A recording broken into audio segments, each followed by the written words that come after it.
বিমাতাকে আশীর্বাদ করেছিলেন, বলেছিল দেখো কইকেয়ী তোমার সেবা শুশ্রূষায় আজকে আমি সুস্থ হয়ে উঠেছি, তোমাকে বর দিতে চাই, দুইখানা তুমি যা চাও আমি দিতে চাই। আমার মা কইকেয়ী তখন বলেছিলেন দেখো আমার আর বরের দরকার এখন নাই, মানে দুটা বর যা চাইবে তাই দেবে, আমার যখন দরকার পড়বে আমি সময় মতন চেয়ে নেব। আমার পিতা যখন দেখো অযোধ্যায় ঘোষণা করলো ভাই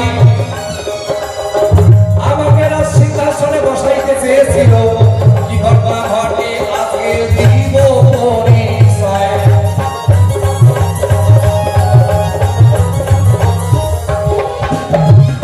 আমার পিতা করলেন কি দশরথ, অযোধ্যায় ঢোল পিটিয়ে দিলেন, ভাই প্রেশারটা কমে যাবে, মনিটর দিবি, এই মনিটর দাও, ওই মনিটর, আমার মনিটর ঠিক আছে।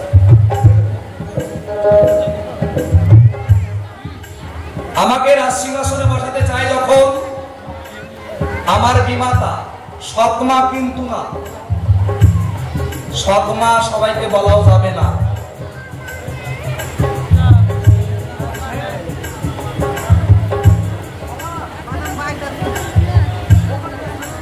আকাশ হালদার আড়াল, তিনি জলে পড়ে গেছিলেন, মা গঙ্গা তাকে রক্ষা করেছেন, রাধা গোবিন্দের মন্দিরে মানসিদ্ধি করেছিলেন, তিনি এখন সুস্থ আছেন, যার জন্য তিনি 101 টাকা দান করেছেন। বাহ, এভাবে দান করবেন মায়েরা, কারণ বিশ্বাসে মেলায় বস্তু তো আর কি বহুদূর, তাই না?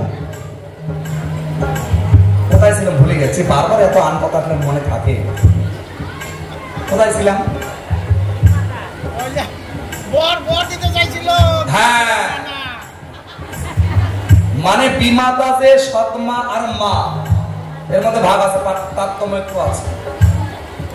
যিনি সৎমা তিনি বিমাতা নন, তিনি সৎভাবে সৎ চিন্তায় সন্তানদের বড় করে তোলে, সবাইকে আপন মনে করে, সৎ ভাব, তিনি সৎমা। আর বিমাতা যিনি নিজের সন্তানকে ছেড়ে অপরকে ছেড়ে না, তিনি হলেন বিমাতা। এমত অবস্থায় ছিল বিমাতাকে কইকেয়ী রানী, দশরথের তৃতীয় স্ত্রী, দ্বিতীয় স্ত্রী তো অনেক, তার মধ্যে প্রধান তিনজন, কৌশল্যা, সুমিত্রা, কইকেয়ী। কৌশল্যার গর্ভে রামচন্দ্র জন্মগ্রহণ করেছিল জন্য এই রাজা বানানোর দিনই আগের দিন গিয়ে এই কইকেয়ীর যারা পারিষদগণ, দাসীবাদী যারা ছিল তাকে কুমন্ত্রণা দিতে শুরু করলো, রাজমাতা ও রানীমা একটা কথা কই, বলে বলো, বলে ভয়ে বলবো না নির্ভয়ে বলবো, নির্ভয়ে বলো। মামা আজকে রামচন্দ্র যদি এই রাজ্যের রাজা হয়, তার রাজমাতা হবে কৌশল্যা, তোমাকে তো কেউ রাজমাতা বলবে না। আজকে সুযোগ আছে, তোমার কাছে 2 টাকা বর আছে, তুমি যাও তাড়াতাড়ি চেয়ে নাও। তোমার ছেলে যে ভরত, সেও তো সুপুরুষ, একজন সুযোদ্ধা, সেও তো রাজা হতে পারে, তাকে রাজা বানাইলে তুমি হবে রাজমাতা। এই কুমন্ত্রণা দিল, রাজার কাছে গিয়ে বর চাইল, বলে হ্যাঁ কইকেয়ী তুমি চাও, তোমাকে বর দিয়েছি, তুমি যা চাইবে আমি দেব। সঙ্গে সঙ্গে কইকেয়ী তখন কোন কথা কয়, কিভাবে বর সে নিয়েছিল দিব পরিচয়।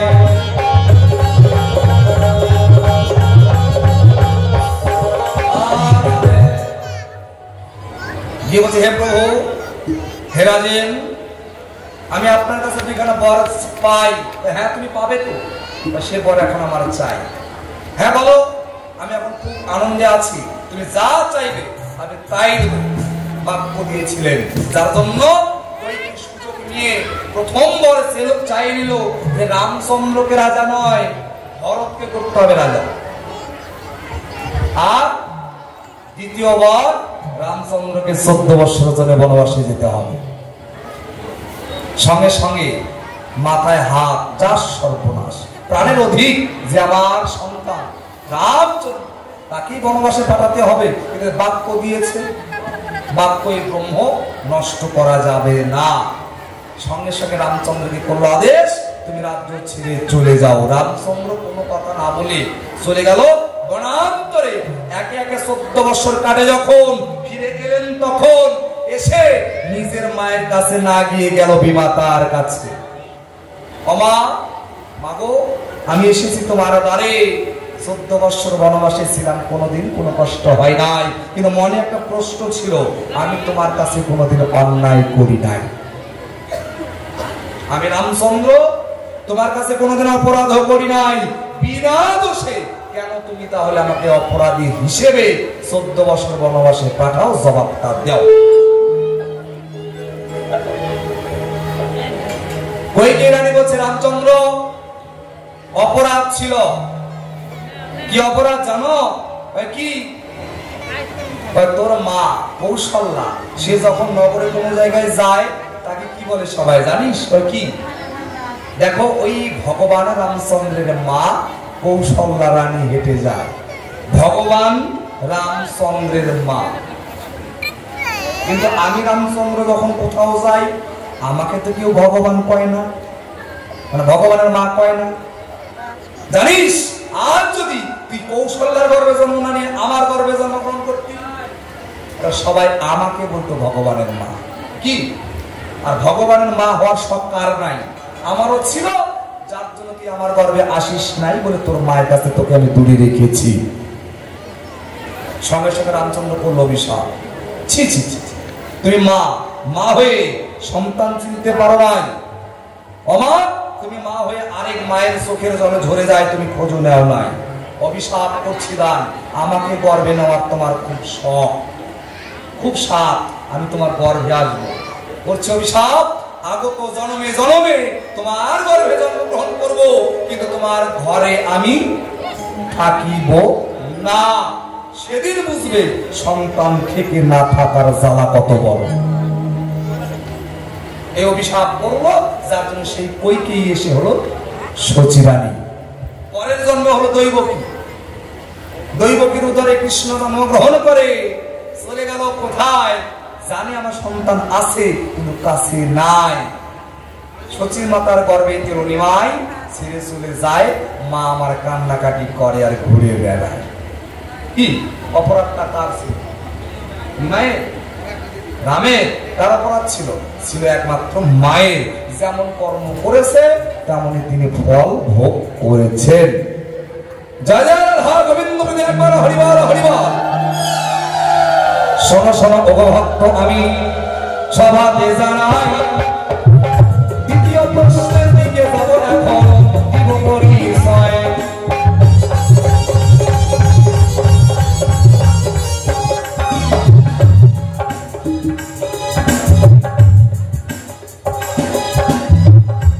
তাহলে দ্বিতীয় প্রশ্ন কি করেছেন? বউকে ছাড়লা কেন? আচ্ছা, আমার কথা বলে অসুবিধা হচ্ছে কি আপনাদের? আমি যে কথা বলছি অসুবিধা হচ্ছে কি? না। তাহলে মাকে ছাড়লাম, বউকে কেন ছাড়লাম? ওই জায়গার একটু ছোট্ট গল্প।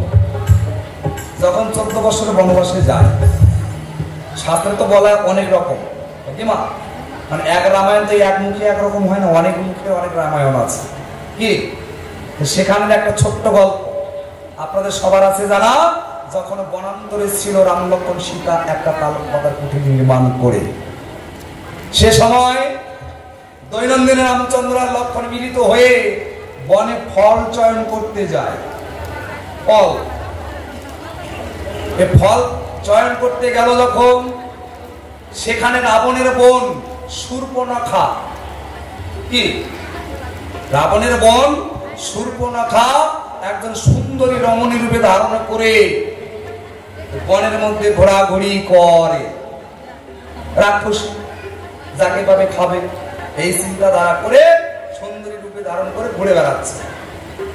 হঠাৎ গিয়ে দেখে দুজনের ব্রাহ্মণ পুত্র গাছের ফল পাচ্ছে, দেখে পাগল হয়ে গেল। যা সর্বনাশ, এত সুন্দর রূপ! মানে রাম লক্ষ্মণ ফল পাড়ায়, তাকে দেখে পাগল হয়ে গেছে শূর্পণখা ওই জায়গায়। এত সুন্দর রূপ, এরকম মানুষ তো কোনোদিন দেখি নাই। সঙ্গে তার কাছে গিয়ে প্রকাশ করল, তোমরা কে আমি জানি না, কিন্তু আমার মনের বাসনা তোমাদের দুইজনের মধ্যে কেউ যদি আমাকে বিয়ে করতে আমি খুশি হতাম। সঙ্গে সঙ্গে রামচন্দ্র করে, মানা আমি বিয়ে করতে পারবো না, তুমি আমার ভাইয়ের কাছে যাও। লক্ষ্মণের কাছে গিয়ে যখনই কয়, লক্ষ্মণের নিয়ম ছিল পরনারীর বদন সে হেরে না। কি পরনারীর মুখের দিকে কোনোদিন তাকায় না, লক্ষণের ধর্ম। বারবার বলাতে কান থেকে বান নিক্ষেপ করে মারলেন ছুঁড়ে, নাগার কান করলো ছেদন। সঙ্গে সঙ্গে রাক্ষসী রূপে ধারণ করে দিল দর্শন। এত বড় স্পর্ধা, তুমি আমার নাক কান ছেদন করলে, এর বিচার আমার নিতেই হবে। এই বলেই চলে গেল রাবণের ঠাই। রাবণের কাছে গিয়ে যখন এই কথা শোনায়, সঙ্গে সঙ্গে রাবণ তখন সুযোগ পেয়ে যায়। যার সর্বনাশ, যার আশায় আমি এতদিন ধরে এখানে পড়ে আছি, সে চলে এসেছে আমার পাশাপাশি। করে নাই, তাদের হত্যা করিবার পরে মায়ামৃগকে পাঠায়। সেখানে অনেক ছলনাময়ী ছলনা করার পরে রামচন্দ্র যখন ওই হরিণ ধরিতে যায়, হরিণ লুকিয়ে রামের সারি কান্নাকাটি করে আর কয়, কোথায় ভাই লক্ষ্মণ, প্রাণ যায়, রক্ষা কর। সীতা বিচলিত হয়ে বলে, রাম লক্ষণের ঠাই, লক্ষণ তুমি যাও, তোমার দাদার বিপদ হয়েছে, উদ্ধার করে নিয়ে আসো। বারবার বলার পরে যখন গেল না, তোর কটু কথা বলতে শুরু করলো সীতা লক্ষণের কাছে। তথাপি লক্ষণ যখন কটু কথা শোনে, তখন গিয়ে সে রাজি হয়। যাওয়ার পূর্বে তার পিতা তার স্বামীর নামে গন্ডি কেটে দিয়ে চলে গেল। দেখো মা, আমরা যতক্ষণ ফিরে আসবো না, এই যে দাদার নামে আমি গন্ডি কেটে গেলাম, এর বাইরে তুমি যাবে না বলে চলে গেল। যখন সেখানে ব্রাহ্মণের বৈষ্ণব এসে এসেছিল কে? রাবণ। তখন কেন রাবণকে কথা দেওয়া ছিল, অনেক কাহিনী, অতদূর যাওয়া দরকার নিয়ে এসে বারবার বলে, মা কে আছে, ভিক্ষা দাও, অনেক দিনের অনাহারি, একটু যদি ভিক্ষা পাই। সীতা বলে, আমার যাওয়ার কায়দা নাই, ভিতরে এসে ফলগুলো নিয়ে যাও। বলে, আমি ত্রিকালদর্শী ব্রাহ্মণ, আমি কারো ভিতরে গিয়ে ভিক্ষা গ্রহণ করি না, আজ 7 দিনের উপবাস। আমি যদি মারা যাই, তোমার শ্বশুরের সম্পত্তি ধ্বংস হয়ে যায়। এই কথা যখন বলেছে, টুক করে ওই গন্ডির বাইরে চলে গেল সেটা। আমার শ্বশুরের বংশ ধ্বংস হবে, মাথায় নষ্ট। চলে গেল যখন, নিজের রূপে ধারণ করে রাবণ ধরিল, তখন তারা হাত লঙ্কায় নিয়ে চলে গেল। রাম লক্ষণ ফিরে এসে দেখে সীতা আর নাই। সেদিন সীতা নাই জন্য রামচন্দ্র বনান্তরে খুঁজে বেড়ায়, তাও যখন পায় না, মনের আশ, হে সীতা, তুমি আজকে আমাকে ছেড়ে চলে গেছো, আমার মনের দুঃখ তুমি বুঝতে পারলে না। তুমি যদি আমাকে ছেড়েই যাবে, তোমার বনে আসার কোনো কায়দা ছিল না, তুমি না আসতে। কি আমি তো তোমার কই নেই, তুমি আমার চলো বলো, তুমি নিজে থেকে এসেছিলে, আজকে আমাকে নিজে থেকে সরে যাও। আজ তুমি ছেড়ে গেছো, আমিও তোমাকে একদিন ছেড়ে চলে যাব। বোঝা গেছে? সেজন্য সেই সীতা এসে হলো কে? বিষ্ণুপ্রিয়া। আর তাকে ছেড়ে নিমাই আমার চলে গেল। কি বলবো আপনাদের ঠাই, এখনকার দিনের সেদিনে একটা শিক্ষা দিয়ে গেছেন, জীবকে বুঝাইতে, হে নারীগণ, কোনদিন নিজের গণ্ডির বাইরে যাবার না, না না। যদি গণ্ডির বাইরে যাও, তোমার কুল কিনারা খুঁজেও পাবে না। এখনকার দিনের মায়েদের আর কি কব, বলার দরকার নাই, কই দেখলে রাগারাগি করতে পারে বাবা। কি অনেক কাহিনী গল্প আছে। আর এই যে তোমার কথার জবাব কথায় হইয়া যায়, এই কারণে প্রভু আমার বিষ্ণুপ্রিয়াকে ছাড়িয়াতে যায়।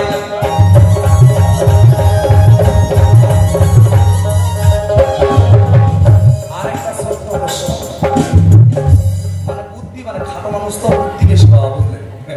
মানে ঘন ঘন প্রশ্ন করে বসে গেছে, তা ওকে আর বেশি না উঠতে হয়। শেষের প্রশ্নের দিকে যাই। আচ্ছা, আমার কথা আপনাদের ভালো লাগছে না? সত্যি ভালো লাগছে? একটু জোরে করে হাত তুলে, সবাই হাত তুলে ধরে দেয়, সবাই সবাই। আমার জীবনটা সফল হলো। আর আমার কিছু নেই, একটু আশীর্বাদ করবেন যারা আপনাদের মতো সাধু অনুষ্ঠানের সামনে এই দুইভাবে একটা কথা কৃষ্ণ কথা গাইতে পারি না, এইভাবে জীবনটা পার হয়ে যায়। তোর বলেছে, তুমি কেন রা বলিতে ধুলাই গড়াগড়ি যাও, ধা বলিতে উঠে দাঁড়াও। আগেই তো বলে গেছি, বাইরে রাধাঙ্গ, ভিতরে কৃষ্ণাঙ্গ, দুই অঙ্গে একত্র হয়ে হলো গৌরাঙ্গ। কি রাধারীন সুতিতে নদে এলেন, তোমারা জানা নাই? আর তুমি জানো কোথায়? তখন ভক্ত জন্মই নেই নাই। কি রাধা তুমি তো ধারা ধারা বারে বলো, বারে বারে বললে আবার ধারাটাকে উল্টায় দাও তো কি হয়? কি হয়? ধারাকে উল্টালে কি হবে? রাধা কি? যে রাধা সেই ধারা।